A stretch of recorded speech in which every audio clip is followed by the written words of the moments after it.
Okay, these are the first three of my Flux series.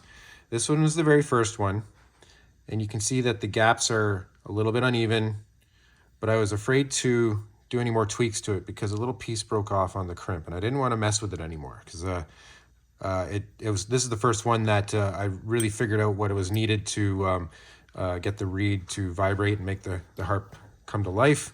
And so since then I've made a few more harps and learned a few things. This one is Flux number 2. You can see the gaps are much closer, much more even, and this one's come out much louder. This one I finished last night or yesterday. A little bit bigger on the right hand side, slight unevenness on the left, but overall it's I'm happy with it. Decent crimp. So I'm going to go back and I'm going to revisit this guy and see if I can get a little bit more quality sound out of it. I've got more confidence. I feel like I can fix up this crimp. So if it does, in fact, I'm planning on doing it anyway. This one's always made me a bit nervous. So that's the thing. I mean, this one's always bugged me. I wanted to kind of fix this up, but now I've got the confidence to do it.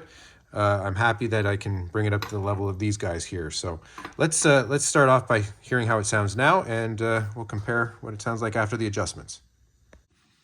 So just to start, this one is Flux number 2. This is probably my best one so far.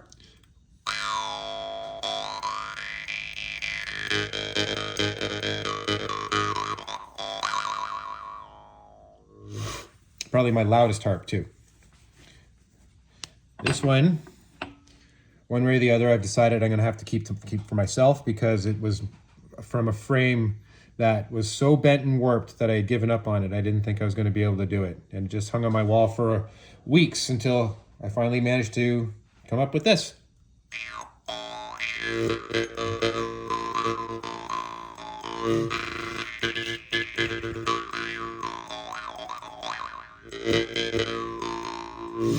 So I like this one. I think I'm going to keep this one.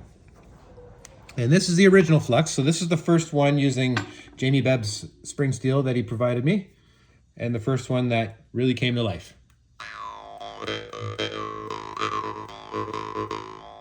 So I feel with what I've learned since making this one that I can tweak this a little bit better for a bit more quality sound, more volume, and a better looking and secure crimp. We'll see how this goes. All right, and here it is. As you can see, the gaps are much more aligned, much tighter.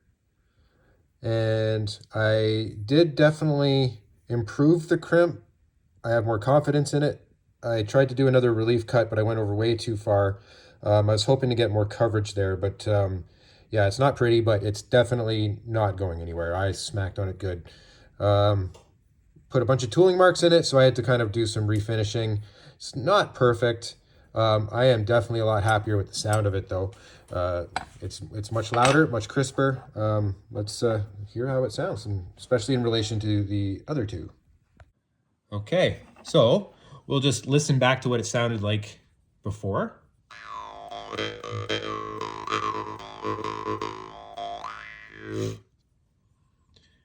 And here's how it sounds now.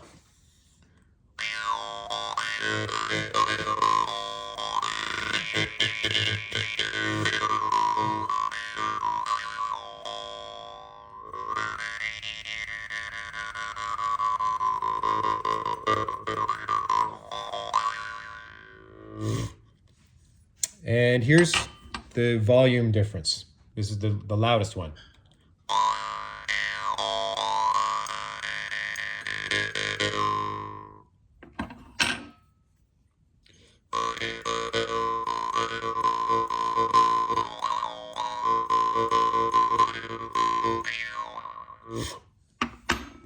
And the original.